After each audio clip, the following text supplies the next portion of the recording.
प्यारे बच्चों, నిన్న మనము విభిన్నమైనటువంటి మతాల గురించి తెలుసుకున్నాం.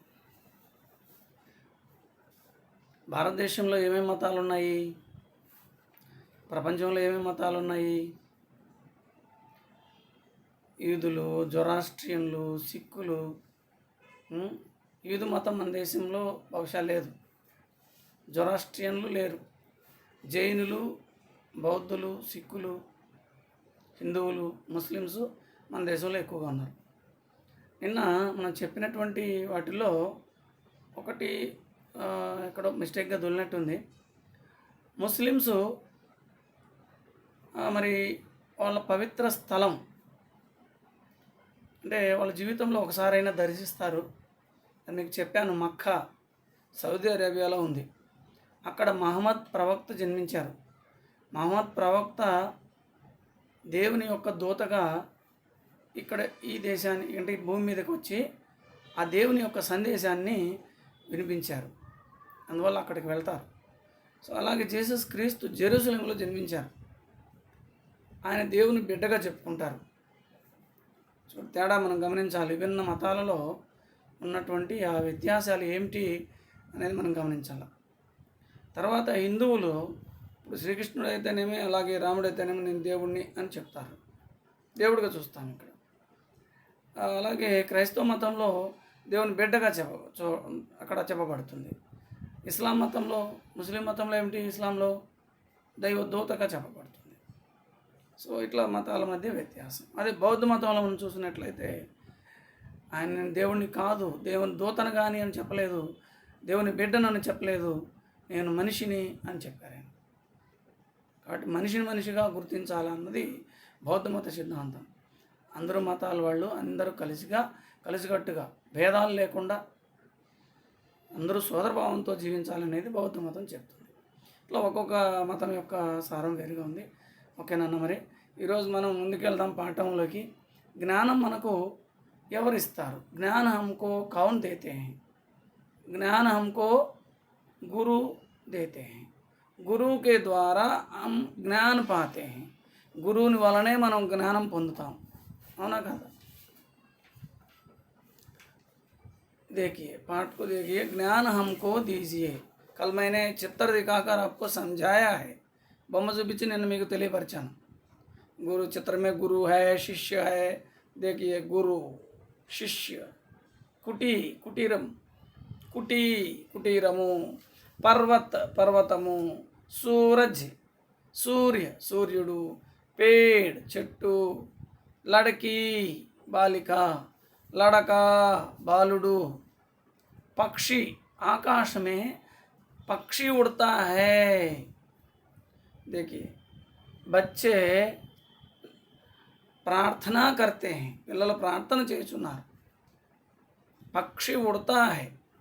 शिष्य गुरु की वंदना करता है. శిష్యుడు గురువుకి వందనం చేస్తున్నాడు. गुरु आशीर्वाद देते हैं. గురూజీ ఆశీర్వాద్ దేతే హై. గురువు ఆశీర్వాదాన్ని ఇస్తున్నారు. సూరజ్ పూర్వమే ఉగతా హై. సూర్యుడు తూర్పున ఉదయిస్తున్నాడు. ఉగతా హై, ఉగనామని ఉదయించడం. ఘాస్ హరా భరా హై. ఈ గడ్డంతా కూడా పచ్చగా ఉంది. इस तरह हम देख सकते हैं. आगे चलिए, पाठ की ओर हम चलेंगे. ज्ञान हमको दीजिए. జ్ఞానము మాకు ఇవ్వండి, మాకు జ్ఞానం ఇవ్వండి అని ఇక్కడ పిల్లలు అడుగుతున్నారు. హే ప్రభు ఆనందదాత, हे प्रभु आनंददाता, ज्ञान हमको दीजिए. शीघ्र सारे दुर्गुणों को हमसे दूर कीजिए. दूर हमसे कीजिए. सारे दुर्गुणों को दूर हमसे कीजिए. हमसे सारे दुर्गुणों को दूर कीजिए. लीजिए हमको शरण में. हम सदाचारी बने. निंदा किसी की हम किसी से भूल कर भी ना करें. ईर्ष्या कभी भी हम किसी से भूल भी ना करें. हे प्रभु आनंददाता, ज्ञान हमको दीजिए। एक एक शब्द को मैं पढ़ता रहता हूँ, आपको उस पर ध्यान देना है। ध्यान दीजिए। प्रभु आनंददाता, ज्ञान हमको दीजिए। शीघ्र सारे दुर्गुणों को दूर हमसे कीजिए। लीजिए हमको शरण में, हम सदाचारी बने। निंदा किसी की हम किसी से भूल कर भी ना करें। ईर्ष्या कभी भी हम किसी से भूल कर भी ना करें। हे प्रभु आनंददाता, ज्ञान हमको दीजिए। इस तरह कविता है। कविता का भाव अर्थ जो है उसको समझने के पहले हम కవి के बारे में जानकारी लेंगे। ఈ పద్యంల యొక్క అర్థాలు భావం తెలుసుకునే దాని ముందు దాని వివరణ చేసుకునే ముందు ఒకసారి कविని గురించి చూద్దాం। कवि राम नरेश त्रिपाठी। कवि का नाम इधर दिया गया है, देखिए राम नरेश त्रिपाठी। समझ में आया? चलिए कवि परिचय। कवि परिचय संबंधी कुछ शब्दों के अर्थ आपको मालूम नहीं है। దాంట్లో ఉన్న వాక్యంలో వచ్చే పదాలకు కొన్ని అర్థాలు మీకు తెలిసి ఉండవు, అందుకే ఆ అర్థాలు కూడా। कवि परिचय। कवि, कवि माने पोएट। जो कविता लिखता है वह कवि है। कविता रास्ते अतड़ो कवि। जो रचना करता है वो रचनाकार है। कहानी लिखता है तो कहानीकार, कहानी रास्ते कहानीकार। गद्यम रास्ते गद्यकार। उपन्यास नवल रास्ते उपन्यास అంటే నవల ఉపన్యాసकार। నాటకం రాస్తే నాటకकार। పద్యము అంటే కవితలు రాస్తే కవి। కవి అంటే కవి, పోయిట్। పరిచయ, పరిచయం ఇంట్రొడక్షన్, తెలుసుకోవడం। नाम పేరు। तुम्हारा नाम क्या है? आपका नाम क्या है? मेरा नाम रविंद्रनाथ है। आपका नाम क्या है? आप अपना नाम बता सकते हैं। नाम అంటే పేరు, నేమ్। जन्म, जननము, बर्थ, जन्म, जन्म, मेरा जन्म एक गांव में हुआ। నేను ఒక గ్రామంలో జన్మించాను। జన్మ అంటే జననం। మృత్యు, మరణము। मृत्यु, मृत, यू, इसमें जो द्वित्वाक्षर हैं, मैं संयुक्ताक्षर हैं, उसको भी ध्यान दीजिए। संयुक्ताक्षर, कभी कभी द्वित्वाक्षर भी होते हैं शब्दों में, उन पर भी ध्यान दीजिए। ద్విత్వాక్షరాలు సంయుక్తాక్షరాలు ఉంటాయి, మీకు చెప్పాను నేను। ఏ అక్షరానికైనా అదే అక్షరం ఒత్తుగా వస్తే అది ద్విత్వాక్షరం। సంయుక్తాక్షరం అంటే ఒక అక్షరానికి ఇంకొక అక్షరము ఒత్తుగా వస్తుంది, ఆర్ధాక్షరం దానికి జోడింపబడుతుంది, అది సంయుక్తాక్షరం। సంయుక్తం అంటే కలిసిన, మిక్సింగ్, అంటే వేరే వేరే అక్షరాలు మిక్స్ అయి వస్తాయి, అది సంయుక్తాక్షరం। ద్విత్వం అంటే అదే అక్షరం ఒత్తుగా ఉంటుంది। ఇక్కడ జన్మ సంయుక్తాక్షరమా ద్విత్వాక్షరమా? సంయుక్తాక్షర। అలాగే మృత్యు సంయుక్తాక్షర। మృత, మృత్, యు, మృత్యు। मृत्यु అంటే మరణం। मृत्यु, जो जन्म लेता है उसकी मृत्यु निश्चित है। జన్మించిన వాళ్ళు మళ్ళా మరణించక తప్పదు, ఖచ్చితంగా మరణించాల్సిందే। రచనయే, రచనలు, రచనలు రైటింగ్స్, పోయిమ్స్ కావచ్చు, కహానీలు కథలు కావచ్చు, నాటకాలు కావచ్చు, నాటక్, ఉపన్యాస్ నవలలు కావచ్చు, ఏవైనా రచనలు। ఉపాధ్య, బిరుదులు, కొంతమందికి సన్మానాలు చేసి సత్కరిస్తారు, బిరుదులు ఇస్తారు, అవి టైటిల్స్, డిగ్రీస్ అంటారు। సో కా, కే, కీ, యొక్క కరెక్షన్ ఇది అర్థం। కా అన్న, కే అన్న, కీ అన్న ఒకటి। పుంలింగ ఏకవచనం ఉన్నప్పుడు కా, పుంలింగ బహువచనం అయితే కే, స్త్రీలింగ ఏకవచనం అయితే కీ అని వాడుకుంటాం। కవి కా జన్మ, జన్మ పుంలింగ శబ్దం కాబట్టి దాని ముందు కా ఒకటే కాబట్టి కవి కా జన్మ। అలాగే బచ్చోं के जन्म,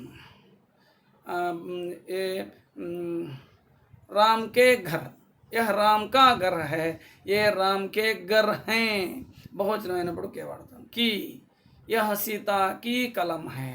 इस तरह गांव, ग्रामम, विलेज। आगे देखिए कवि परिचय की ओर हम चलेंगे। कवि परिचय। कवि का नाम क्या है? राम नरेश त्रिपाठी। ये नाम को भी अलग कर दीजिए। राम एक शब्द और नरेश एक, इन दोनों को अलग कर दीजिए। राम नरेश दो शब्दों के रूप में अलग, రెండుగా విడగొట్టండి। రామ్ ఒక పదం, నరేష్ ఒక పదం। ఈ రెండు జాయింట్ అయ్యాయి ఇక్కడ.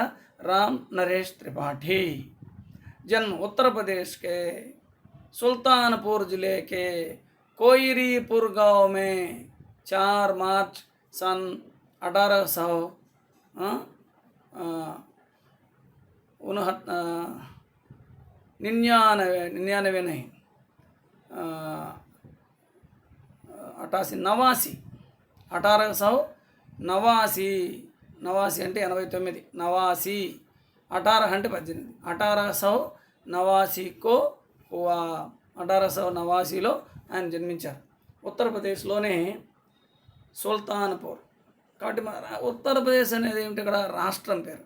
ఇప్పుడు మన రాష్ట్రం ఉందనుకోండి, మన రాష్ట్రం పేరు హమారే రాజ్య కా నామ్ క్యా హై, हमारे राज्य का नाम आंध्र प्रदेश है. राम नरेश त्रिपाठी के राज्य का नाम क्या है, राम नरेश त्रिपाठी के राज्य का नाम उत्तर प्रदेश है. వారు ఉత్తరప్రదేశ్లో జన్మించారు, మనము ఆంధ్రప్రదేశ్లో జన్మించాం. उनकी मातृभाषा हिंदी है. हमारी मातृभाषा क्या है, हमारी मातृभाषा तेलुगु है. ఆయన మాతృభాష ఏమో హిందీ, మన మాతృభాష ఏమో తెలుగు. సుల్తాన్పూర్ జిలే, వారు ఏ జిల్లా వాళ్ళు, ఏ జిల్లాకు చెందిన వారు, సుల్తాన్పూర్. మనం ఏ జిల్లాకు చెందిన వాళ్ళము, కడప జిల్లా, వైఎస్ఆర్ కడప జిల్లా, కడప జిల్లాకే. కోయిరీపూర్ గాం, ఆయన కోయిరీపూర్ అనేటువంటి గ్రామం అక్కడ ఉత్తరప్రదేశ్ రాష్ట్రంలో సుల్తాన్పూర్ జిల్లాలో కోయిరీపూర్ అనే విలేజ్. మనం విభిన్న గ్రామాలకు చెందిన ఉన్నాం. సో మాది సిద్ధారెడ్డిపల్లి అయితే, మీదిన్న నాగవరం, నేతువారిపల్లి, వెంకటరాజుపల్లి, నగిరిపాడు, ఉప్పరపల్లి, గొల్లపల్లి, కుమ్మరపల్లి, పెద్దూరు ఎస్టీ కాలనీ. చూడండి ఎట్లున్నాయి. సో మనకు కూడా ఒక పేర్లు ఉన్నాయి. సో ఆ ఊరు పేరు గాం, గ్రామము. 4 మార్చ్ 4 మార్చ్ 4 మార్చ్ సన్ 1889 ఏమంటారు, నవాసి తర్వాత 90 వస్తుంది, 90 1889 కో హువా. 4 మార్చి 1889లో ఆయన జన్మించారు. సో రచనలు మిలన్, పథిక్, మానసి, స్వప్న ఆది. బాల సాహిత్యకారు. ఈయన బాల సాహిత్యకారులు, పిల్లలకు సంబంధించినటువంటి రచనలు చేశారు. మనకి చెంది కూడా బాల సాహిత్యంలోనిది. మృత్యు 16 जनवरी 1962 को प्रयाग में हुई. 1962, 60 అంటే 60, 62 అంటే 62, 1900 అంటే 1900, 1962 1962లో ప్రయాగలో జన్మించారు. 16 జనవరి 1962లో ప్రయాగలో ఆయన మరణించారు. మృత్యు అంటే మరణం. ఉపాధి, ఆయనకు వచ్చిన బిరుదు ఏంటంటే హిందుస్థానీ అకాదమీ పురస్కార్. అది స్వప్న అనేటువంటి కావ్యం రాశారు కదా, మిలను, పతికు ఇట్లా ఉన్నాయి కదా, ఇక్కడ స్వప్న అనేటువంటిది ఉంది. ఆ స్వప్న అనే రచనకి ఈయనకు హిందుస్థానీ అకాడమీ పురస్కార్, అకాడమీ వాళ్ళు ఒక బహుమతి ఇచ్చారు. అంటే అర్థమైందా? ఇది కవి పరిచయం. అంటే ఆ కవి ఎక్కడ పుట్టాడు, ఏం రాశాడు, ఎప్పుడు చనిపోయాడు, ఆయన యొక్క విశేషత ఏమిటి అనేది మనం ఇక్కడ చూసాం. ఇప్పుడు మనం పద్యం వైపు వెళ్దాం. ఈరోజు మనం మొదటి పద్యాన్ని చూద్దాం. हे प्रभु आनंददाता ज्ञान हमको दीजिए, शीघ्र सारे दुर्गुणों को दूर हमसे कीजिए, लीजिए हमको शरण में हम सदाचारी बने, निंदा किसी की हम किसी से भूल कर भी ना करें, ईर्ष्या कभी भी हम किसी से भूल कर भी ना करें. हे प्रभु आनंददाता ज्ञान हमको दीजिए, ज्ञान हमको दीजिए. बच्चे क्या चाहते हैं, పిల్లలు ఏం కోరుకుంటున్నారు, జ్ఞాన హంకో దీజియే, జ్ఞానం ఏమని అడుగుతున్నారు. వీటికి కొన్ని కఠిన శబ్దాలకు అర్థాలు చూద్దాం, తర్వాత దాని భావం చూద్దాం. చూడండి శబ్దార్థ. ప్రభు అంటే ఈశ్వర్, భగవాన్, దేవ్, స్వామి, ఇన్ని అర్థాలు వస్తాయి. ప్రభువు అంటే రాజు అని కూడా, రాజా అని కూడా అర్థం వస్తుంది. ఎందుకంటే మనం పాలించేవాడు, పాలన కర్నేవాళ్ళ, పోషణ కర్నేవాళ్ళ. మనల్ని ఎవరైతే ఈ జన్మనిచ్చి పాలన చేస్తున్నారో లేదా మనం పరిపాలిస్తున్నారో వాళ్ళని కూడా ప్రభువు అంటారు, రాజును ప్రభువు అంటారు. అంటే మనం పాలన చేస్తాడు, మనకు కావాల్సినవన్నీ సమకూర్చే వాళ్ళని ప్రభువు అంటారు. రాజు, స్వామి, ఈశ్వర్, భగవంతుడు మనల్ని అందరినీ పుట్టించి అందరినీ చూసేది ఆయనే కాబట్టి సో మనకి భూమి మీద జన్మించిన తర్వాత గాలి, నీరు ఇవన్నీ ఎవరు ఇచ్చారు? అందువల్ల ఆయన ప్రభు ఎవరో ఇచ్చారు మనకు అని చెప్పి ఆజ్ఞా శక్తిని మన దేవుడు, శక్తిని దేవుడు అనుకుంటున్నాం, భగవంతుడు అని చెప్తారు. సో నమ్మకమే మనం. దాత, దాత అంటే దేనేవాళ్ళ, ఇచ్చేవాళ్ళు ఎవరైనా సరే దాత. అన్నదాత, నేత్రదాత, జ్ఞానదాత. भगवंतुడు ఏ दाता, सब कुछ देने वाला, ज्ञान भी देता है, ज्ञान देता है. और దేవుడు ఏ రూపాల్లో ఉంటాడు? గురువు के रूप में होता है, माँ के रूप में होता है, बाप के रूप में होता है. గురువు ఏ రూపాల్లో ఉంటాడు? ఇక్కడ అమ్మ రూపంలో, నాన్న రూపంలో, గురువు రూపంలో, అతిథి రూపంలో, మనిషి రూపంలో. మనకు సాయం చేసే వాళ్ళంతా కూడా మన దైవంతోనే మనం చూస్తాం. మనకు ఎవరైతే మంచి వాళ్ళు ఉన్నారో వాళ్ళంతా దైవ స్వరూపులుగానే చూస్తాం. జ్ఞానానికి ఉన్న వాళ్ళంతా కూడా మన దైవ స్వరూపాలుగానే భావిస్తాం. సాధన చేస్తూ నిష్టవంతమైన జీవితం గడుపుతూ ఎవరికి హాని చేయని వాళ్ళని మనం దేవుడిగా చూస్తాం. ఆవును కూడా గోవుగా మన దేవుడిగా చూస్తున్నాం. దేవుడు అంటే ఎవరికి హాని చేయదు కాబట్టి, దాంట్లో దుర్గుణాలు లేవు కాబట్టి దైవ స్వరూపంగా భావించి పూజిస్తారు ఆవుని కదా. అందుకు ఇక్కడ దాత అంటే ఇక్కడ అర్థం ఏంటంటే అది ఇచ్చేవాళ్ళు అన్నమాట, దేనేవాళ్ళ. మనకు గురువు ఏమిస్తాడు? జ్ఞానదాత. గురువు జ్ఞానదాత, గురువు జ్ఞానప్రదాత, మన జ్ఞానాన్ని ఇస్తాడు. హమ్, మేము, మనము. హమ్ బచ్చే హే, హమ్ లడకే హే, హమ్ లడకియా హే. మేము బాలురము, మేము బాలికలము. హమ్ అచ్చే హే, మేము మంచివాళ్ళం. హమ్ జ్ఞాన పానే వాలే హే, మేము జ్ఞానాన్ని పొందేవాళ్ళం. జ్ఞానము, నాలెడ్జ్. దీజియే, ఇవ్వండి, గివ్. శీఘ్ర, జల్దీ, త్వరగా, క్విక్. శీఘ్ర, తుమ్ శీఘ్ర జాओ, నువ్వు తొందరగా పో, జల్దీ జాओ. దుర్గుణ్, బురే గుణ్, అవగుణ్, చెడు గుణాలు. దుర్గుణములు. దుర్గుణ్, గుణ్ గుణము, దుర్గుణము. గుణ్ అని కూడా చెప్పుకోవచ్చు. ఇక్కడ ఆపోజిట్ గుణ్ వస్తుంది. దుర్గుణ్ అంటే బురే గుణ్, అవగుణాలు, చెడ్డ గుణాలు, అవగుణాలు అంటే. సదాచారి, సత్ ఆచారి. ఆచార్ అంటే ఆచారం, అంటే ఒక పరంపరగా నడిచేదాన్ని ఆచారం. ఒకరి నుంచి ఒకరు మనం ఏదైతే ఇప్పుడు బొట్టు పెట్టుకోవడం ఒక ఆచారం. హిందువులు అన్న వాళ్ళు ఏం చేస్తారు? బొట్టు పెట్టుకుంటారు. ఆచారం అంటే మా అవ్వ పెట్టుకుంది, అమ్మ పెట్టుకుంది, మీరు పెట్టుకుంటారు కదా, ఆచారం. సో ఒక ఇంటి ముందు ముగ్గు వేయడము, తర్వాత గుడికి వెళ్ళిన టెంకాయ కొట్టడము, పూజ చేయడము, ఇది ఆచారం. అలాగే ఒక్కొక్క మతం వాళ్ళు ఒక్కొక్క విధమైన ఆచారాలను పాటిస్తారు. అది చనిపోయినప్పుడు కానీ, పుట్టినప్పుడు కానీ, పెళ్ళిళ్ళప్పుడు కానీ ఎన్నో ఆచారాలు ఉన్నాయి కదా. కొన్ని మన సమాజంలో చూస్తే ఇప్పుడు చనిపోయినప్పుడు బాల్య వివాహాలు, చిన్నప్పుడు చనిపోయినప్పుడు బాల్య వివాహాలు చేసినప్పుడు చనిపోతారు ఎవరో. అప్పుడు చనిపోయిన ఆమెను కూడా తీసుకుపోయి మంటల్లో వేసేవాళ్ళు. అది దురాచారం. అటు ఆచారాన్ని పాటిస్తే దురాచారి, ఆ దురాచారాన్ని పాటిస్తే దురాచారి. మంచి ఆచారాన్ని పాటిస్తే సదాచారి. ఇప్పుడు ఎవరైనా ఒకరు వెళ్ళి ధ్యానం చేసుకుంటూ ఎవరు కాని చేయకుండా ఏదో తనలోనే తాను లీనమైపోయి ఉండి ఎవరిని ఏం ఆశించకుండా తన జీవితాన్ని గడుపుతూ లోక కళ్యాణం కోసం జీవిస్తారు, వాళ్ళు సదాచారి. మంచి ఆచారం కలిగినటువంటి వాళ్ళు. మంచి ఆచారమే మనకు కావాలి. 10 మందికి ఉపయోగపడేటువంటి కార్యంతో జీవించడమే సదాచారం. కాబట్టి ఆ సదాచారం కలిగి ఉన్న వాళ్ళని సదాచారి. సదాచారి, మేము సదాచారులం కావాలనుకుంటున్నాం. సదాచారి బన్నా చాతే, మేము సదాచారులం కావాలనుకుంటాం. మంచి ఆచరణ కలిగిన వాళ్ళుగా కావాలనుకుంటున్నాం. ఆడాడే తిరుగుతూ అది మంచి ఆచారం కాదు కదా. అక్కడెక్కడ సమయాన్ని వృధా చేసుకుంటూ కాలం గడిపేస్తే మరి అది మంచి ఆచారమా? గోళీలు ఆడుకుంటూ వీధులు పడిగా తిరుగుతూ ఆ సినిమాలు ఇవన్నీ సమయం అంతా కూడా ఎక్కువ కూడా మనోల్లాసానికి, ఆనందానికి ఉపయోగించుకొని ఆ సమయం అంతా వృధా చేసుకోవడం వల్ల అది మంచి ఆచారం కాదు, మంచి కాదు. అది చెడు గుణం కింద వెళ్తుంది, మంచి గుణం కిందకి రాదు. కాబట్టి నిత్యం శ్రమిస్తూ ఉండాలి. మన లక్ష్యాన్ని మనం చేరుకోవడానికి ఎప్పుడు కూడా కష్టపడుతూ ఉండాలి. చూడండి తర్వాత భూల్ అంటే గల్తీ, కసూర్, దోష్, పొరపాటు. భూల్ అంటే మనం పొరపాట్లు చేస్తుంటాం, మనకు తెలియకుండా. వీడిని మీకు తెలిసి చేసినటువంటి పిల్లలు కదా. ఒరే పొద్దున్నుంచి సాయంత్రం ఆడుకుంటూనే ఉంటే అది పొరపాటు కాదా?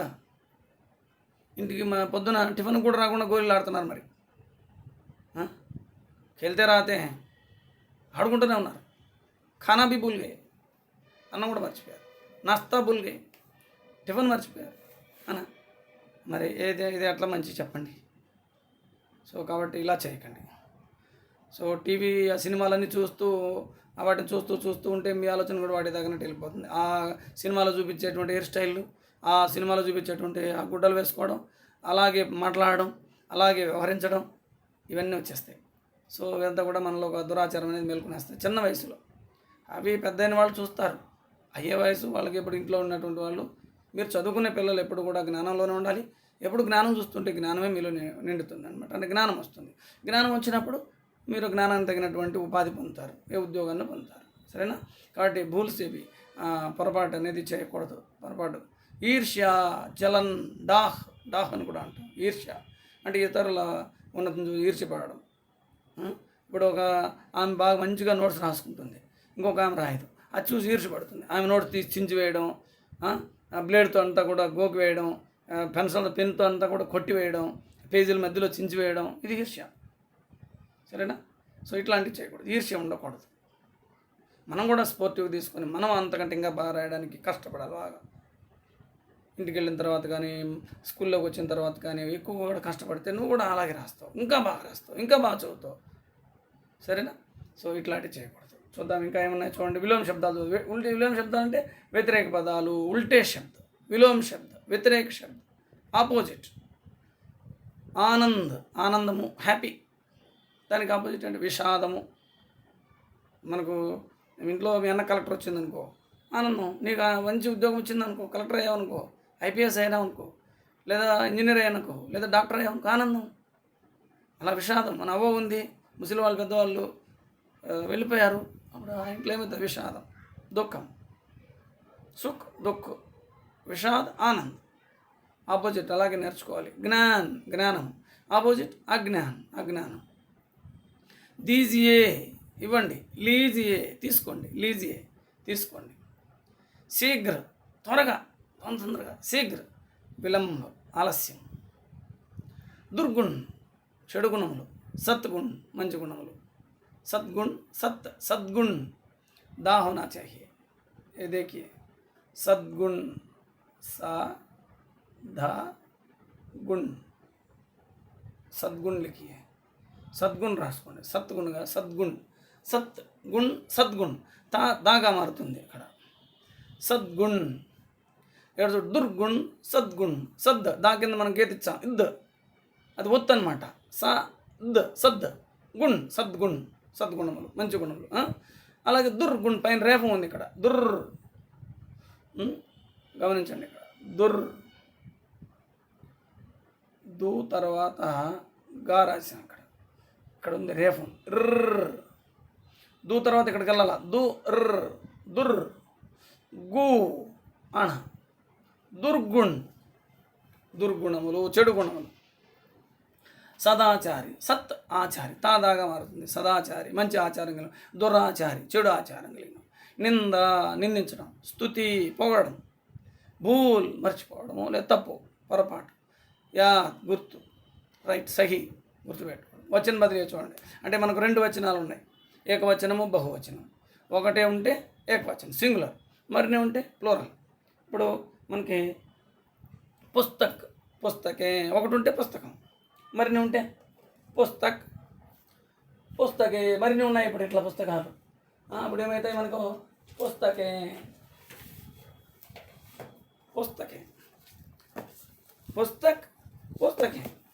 దో సే అధిక్, దో సే అధిక్.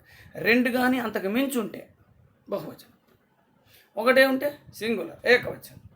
2 కానీ అంతకు మించి ఉంటే బహువచనం.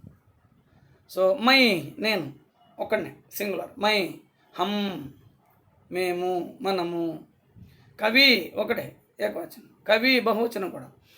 ఎందుకంటే పెద్దవాళ్ళు ఇప్పుడు పిత, గురు, ఏకవచనమైనా బహువచనమైనా మన బహువచనంలోనే వాడాలి. అంటే వాళ్ళు ఒకరైనా కూడా మరింత మంది ఉన్నట్లు. వాళ్ళు తెలివిగా ఉన్నది కాబట్టి వాళ్ళలో ఒక అద్భుత జ్ఞానం కూడా ఒక వ్యక్తిగా మనం పరిగణించాలి. కాబట్టి బహువచనం తీసుకోవాలి పెద్దవాళ్ళని ఎప్పుడు కూడా. గురువుని కానీ, అమ్మా నాన్న కానీ, అలాగే గురువును, అమ్మా నాన్నను, పెద్దవాళ్ళని, జ్ఞానవంతులని బహువచనంలో తీసుకోవాలి, పెద్దవాళ్ళందరినీ కూడా. కాబట్టి ఇక్కడ కవి, అందువల్ల కవి ఏకవచనం, బహువచనం కూడా అదే అవుతుంది. యహ్, ఇది. యహ్ ఒకటి, ఇది. ఏ, ఇవి. వహ్, అది. వే అవి మరిన్ని ఉన్నప్పుడు, ఒకటి ఉన్నప్పుడు దూరంగా ఉన్నప్పుడు, నికటవర్తి దూరవర్తి. యహ్ ఉన్నప్పుడు దగ్గరగా ఉన్నవి, మనం వహ్ అంటే దూరంగా ఉన్నది. యహ్ ఇది, వహ్ అది, ఏ ఇవి, వే అవి. కాబట్టి నికటవర్తి దూరవర్తి, దగ్గరకు ఉన్నవి దూరంగా ఉన్నాయి. సంజయ్ లడక ఒకడు ఉంటే బాలుడు, లడకే బాలురు, లడకీ బాలిక, లడకియా బాలికలు. పాఠశాల పాఠశాలాయే, సేన సేనాయే, ఏకవచనం బహువచనాలు. ఇంకా మనం చెప్పుకుందాం బోర్డు మీద. పుస్తక్ ఒక పుస్తకం అంటే సింగులరే పుస్తక్, పుస్తకే పుస్తకములు. ఇవి మనం ఏకవచన బహువచనాలు మీ యొక్క పద్యంలో వచ్చినవి అవి. సో ఇక్కడ మనము చూడండి, ఈ పద్యాన్ని మళ్ళీ ఒకసారి చూద్దాం. మనం పద్యంలోకి వెళ్దాం.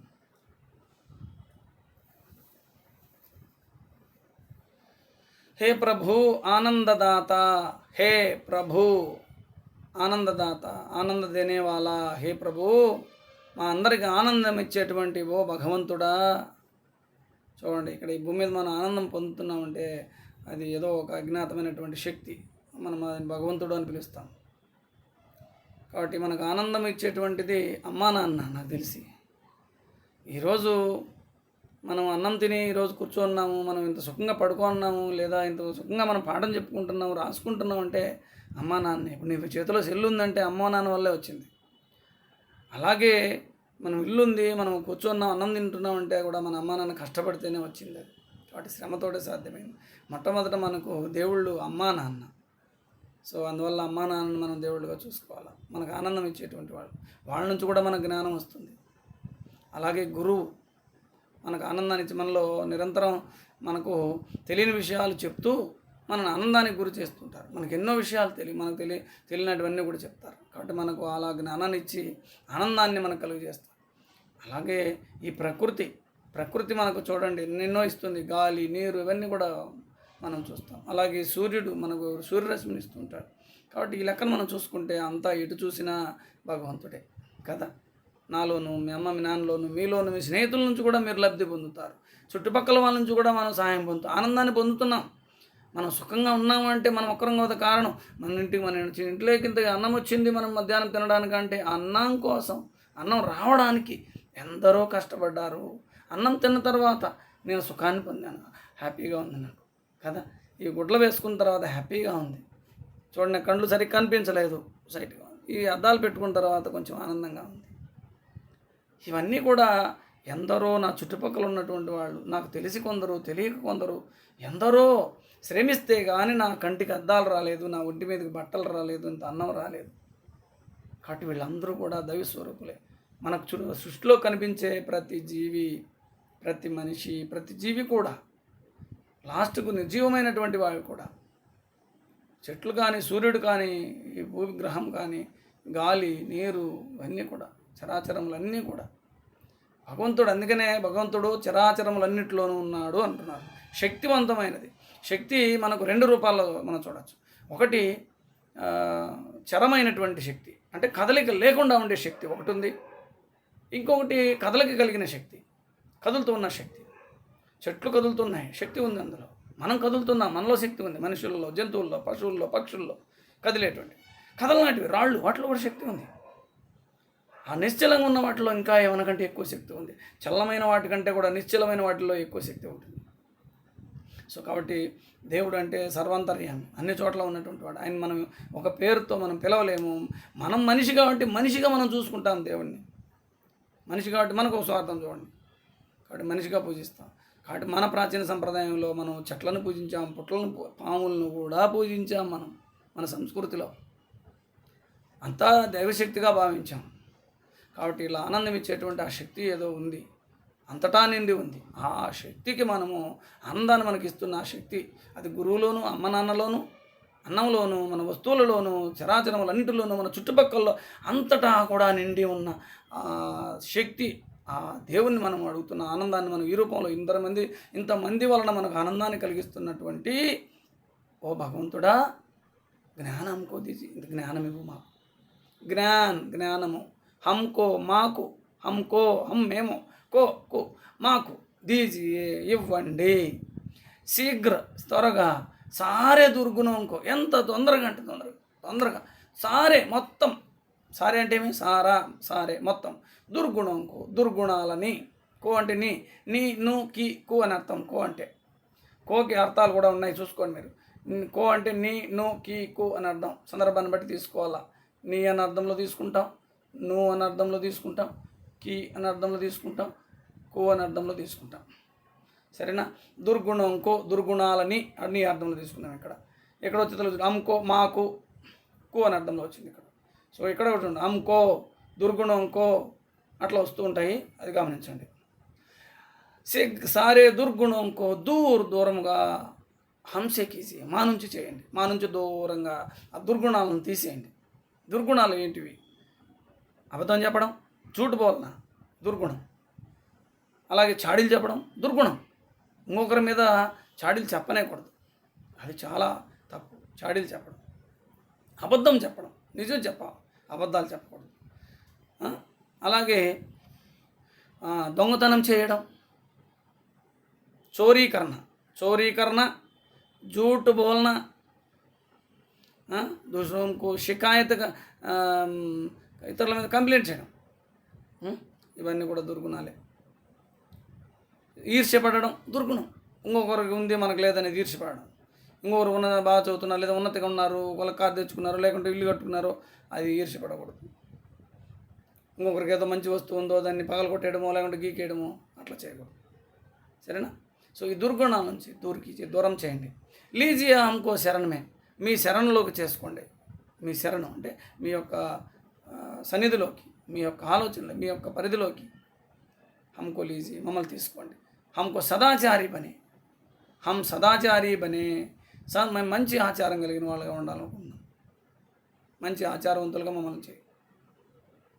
మంచి ఆచారం ఏమిటి? ఇతరులకు హాని చేయకుండా, ఇతరులకు మేలు చేస్తూ ఒక మంచి మార్గంలో, ఆనందదాయకమైనటువంటి మార్గంలో నడవడమే సదాచారం, మంచి ఆచారం. ఏది మంచి ఆచారము అంటే ఏదైతే మనం ఆచరిస్తున్నామో అది దాని వలన ఇతరులకి కీడు కానీ, బాధ కానీ, హాని కానీ, దుఃఖం కానీ కలగనటువంటిది ఉన్నదో అది సదాచారం. దురాచారం అంటే ఏమిటి? ఏ ఆచారం వలన అయితే ఇతరులకు బాధ కలుగుతుందో, కీడు కలుగుతుందో, దుఃఖం కలుగుతుందో, వాళ్ళకి నష్టం కలుగుతుందో అది దురాచారం. అటువంటి దురాచారాలు మా నుంచి తీసేసి మంచి ఆచారాలు మాకు కలిగించేటట్టు చూడు. నింద కిసీకి, నిందించకూడదు ఎవరిని కూడా. ఇప్పుడు నేను ఇలా ఉన్నానంటే కారణం అని నిందించకూడదు, ఎవరిని నిందించకూడదు. నిందా కిసీకి, కిసీసే, ఎవరి వలన కూడా, కిసీకి ఎవరికి కూడా, కిసీసే ఎవరి వలన కూడా, భూల్ కర్బీ పొరపాటున కూడా, నాకరే నిందించకూడదు. పొరపాటును కూడా ఎవరిని నిందించకూడదు, అలా ఉండాలి. అలాగే ఈర్ష్య, కబీబియం కిసీసే భూల్ కర్బీ నాకరే. ఈర్ష్య అని చెప్పాను. ఈర్ష్య 3 రకాలు. ఈర్ష్య ఎన్ని రకాలు ఉన్నాయి? 3 రకాలు. మొదటి రకం ఈర్ష్య. ఇప్పుడు నా దగ్గర ఇలాంటి మంచి పుస్తకం ఉంది, ఒక మంచి పుస్తకం ఉంది అనుకున్నాను. ఇట్లాంటి పుస్తకం, ఈ గ్రంథం ఇది, శోధ ప్రబంధ గ్రంథం ఇది. సో ఇలాంటి పుస్తకం నీకు కూడా కావాలనుకున్నాను, నాకు కూడా కావాలి. ఇప్పుడు నా దగ్గర ఉంది, చూసావు నువ్వు, లేదు మీ దగ్గర ఉంది, నేను చూశాను. ఈ బుక్ మీ దగ్గర ఉంది, నేను చూశాను, నాకు కూడా కావాలనుకుంటున్నా. అది ఫస్ట్ టైప్ ఆఫ్ ఈర్ష్య, మొదటి ఈర్ష్య. మనకు కూడా కావాలి అని అనుకోవడం. కారు ఉంది పక్కింటి వాళ్ళకి, మనకు కూడా కారు కావాలి అనుకోవడం ఈర్ష్య. అలాగే పెన్ను, మంచి పెన్ ఒక ఆమె తెచ్చుకుంది, నాకు కూడా అలాంటి పెన్ను కావాలి, ఈర్ష్య. అలాంటిదే కావాలనుకోవడం ఈర్ష్య. ఇది మొదటి రకం. దీనివల్ల ఎటువంటి ఎవరికి హాని లేదు, మనం వ్యక్తిగా మనము చెందుతాం. రెండవది, ఉన్నటువంటిది ఏదైతే ఉందో అది వస్తువు కానీ ఏదైనా సరే నాకే కావాలి వాళ్ళకు ఉండకూడదు. ఇప్పుడు ఈ గ్రంథం నీ దగ్గర ఉంది, అది నీ కాడ ఉండకూడదు, నా కాడే ఉండాలా. అది దొంగతనం ఎట్లా ఎందుకు చేస్తారా? చూడండి, చోరీ ఎందుకు చేస్తాం? దొంగతనం వాళ్ళ దగ్గర ఉంది పెరుకునేస్తాం, నాకు కావాలి, వాళ్ళకు ఉండకూడదు. ఇది రెండవ రకమైన ఈర్ష్య. దీనివల్ల ఇతరులకి హాని జరుగుతుంది. రెండవ రకం ఈర్ష్య వల్ల ఇతరులకి హాని జరుగుతుంది. అది మనకే ఉండాలి, వాళ్ళకు ఉండకూడదు అంటే వాళ్ళకి నష్టపరుస్తాం ఇక్కడ. లేదా వాళ్ళ నుంచి మనం దొంగిలించడమో లేదంటే కుట్ర కుతంత్రాలతో అది ఏదో చేస్తాం, చేసి అది మనం వశపరుచుకుంటాం. భూమి కావచ్చు, ధనం కావచ్చు, సంపద కావచ్చు, ఏదైనా సరే. ఇది రెండవ దానివల్ల ఇతరులకి హాని జరుగుతుంది. మూడో ఈర్ష్య. ఇప్పుడు ఏదైతే ఉందో ఆ పుస్తకం లేదా ఏదైనా వస్తువు అది మీ వద్ద ఉందనుకోండి, నాకు లేకున్నా పర్వాలేదు, మీ వద్ద ఉండకూడదు, కాబట్టి దాన్ని నష్టపరిచేయడం చేస్తారు. ఇది మూడో రకమైన ఈర్ష్య. నాకు లేకున్నా పర్వాలే, వాళ్ళకు ఉండకూడదు. కారు పక్కింటి వాళ్ళు కొనుక్కున్నారు, మన కారు లేకున్నా పర్వాలే, పక్కింటి వాళ్ళు ఉండకూడదు, దాన్ని పగలగొట్టేసాం. వాళ్ళ టైర్లు సెల్ ఎక్కడమో లేదా బైక్ తెచ్చుకున్నారు, మీరు తెచ్చుకోలేదు, మన ఇంట్లో లేదు, మనకు కూడా కావాలనుకుంటాం, తప్పలేదు. సో మనకు లేకుండా పర్వాలేదు, వాళ్ళకు ఉండకూడదు అంటే దానికి టైర్లు కూర్చోడమో లేకుండా గోకడమో లేకుండా అట్లా అనమాట. బాగా రాస్తుంది హ్యాండ్ రైటింగ్. సో మనం కూడా రాయాలనుకోవడం తప్పలేదు. సో నేను రాయకున్నా పర్లేదు, నాకు అలా ఉండకుండా పర్లేదు, ఆమె ఉండకూడదు అని చెప్పి గీకేయడమో ఎట్లా చేస్తారు. సో ఇది చాలా తప్పు. ఈ రెండు ఈర్ష్యలు చాలా దోషపూరితమైనవి. అలాంటివి చేయకండి. ఇతరులా మనం కూడా ఎదగాలనుకోండి, జ్ఞానం కానీ పుస్తకాలు కానీ ఏమైనా సంపాదించుకోవడానికి ఇతరులా మనం కూడా ఉండాలనుకోవడం తప్పులేదు. ఇది మొదటి రకం ఈర్ష్య, అయినా పర్వాలేదు. నువ్వులా మొదటిది గుర్తుపెట్టుకోండి, మనలా జీవించాలి.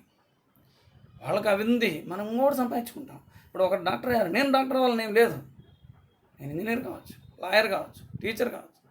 సో పక్కన వాళ్ళు లాయర్ అయ్యారు, నేను లాయర్ ఏం లేదు. ఇక్కడ మనకున్న ప్రతిభ ఏంటి, మనకున్నటువంటి జ్ఞానం ఏంటి, వనరులు ఏంటి, మన పరిస్థితులు ఏంటి, ఇవి చూసుకొని దానికి తగినట్టుగా మనము ముందడుగు వేయాలి. సరేనా? ఇతరులు ఎలా ఉండాలి అలాగే ఉండాలనుకోవడం కాదు. ఇప్పుడు ఆయన ఎవరో చెప్పింది అదే మన చెవిలో వేసుకొని చెప్పడం కాదు, అదే చెప్పింది. మనం వివేకం లేనట్టప్పుడు వివేకగా ఉండాలి. వివేకం అంటే ఏంటి? మన సొంత తెలివితో మనమేంటి, మనలో ఉన్న ప్రతిభ ఏంటి, మనలో ఉన్నటువంటి జ్ఞానం ఏంటి, దాన్ని అభివృద్ధి చేసుకోవాలి. సరేనా? తర్వాత చూడండి, ఈర్ష్య కభీ భీ హమ్ కిసీ సే భూల్ కర్ భీ నా కరే. పొరపాటున కూడా ఎవరితో కూడా పడకుండా ఉండేట్టు మేము పడకూడదు. హే ప్రభు ఆనందదాత, ఓ ప్రభువా ఆనందాన్ని ఇచ్చేటువంటి దాత, హమ్కో జ్ఞానంకో దీజీ, హమ్కో దీజీ, జ్ఞానం మాకు ఇవ్వండి, ఇంకేం మాకు వద్దు, జ్ఞానం ఇవ్వండి. ఏదన్నమాట ఈ యొక్క రెండో పద్యం ఉంది. दूसरा पद्य जो है वो हम कल बताएंगे, समय हो रहा है, ज़्यादा हो गया आज. इसका भाव देखिए.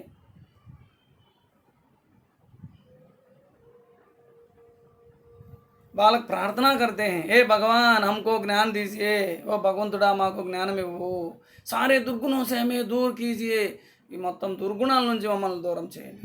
ఆప్కే శరణ్ మే లీజిए, మీ శరణంలోకి తీసుకోండి, మీ ఆధీనంలోకి తీసుకోండి, మా మనసుని మీ ఆధీనంలో పెట్టుకోండి. అందుకే మనం పాఠం వినేటప్పుడు కూడా గురువుకి ఇచ్చేయాలి మన మైండ్ని. మనం నమస్కారం చేసుకోవాలి గురువుకి. ఎందుకంటే వస్తూనే గురువుని నమస్కరించి మన మనసుని, గురుగారు ఈ మనసు మీ ఆధీనపరుస్తున్నాను, మీ శరణంలోకి ఈ మనసుని ఇచ్చేస్తున్నాను. కాబట్టి అప్పుడు ఆయన పాఠం చెప్తుంటారు, ఆయన మనసు తగినట్టుగా మన మనసు కూడా ఆ దాంట్లోకి లీనమైపోతుంది. అందువల్ల మనకు చదువు బాగా వస్తుంది. కాబట్టి శరణ వెళ్ళాలి, శరణ కోరాలి. సరేనా? అప్పుడే మనం ఉన్నతి సాధిస్తాం. హమ్ సదాచారి బనే, మేము సదాచారవంతులుగా అవ్వాలని ఉంది. హమ్ కిసీసే నిందా నా కరే, ఎవరిని నిందించకుండా ఉండాలి, నిందించాం. కిసీసే ఈర్ష్య నా కరే, మేము ఎవరిని ఈర్ష్య చేయం, ఈర్ష్య పడం. సరేనా?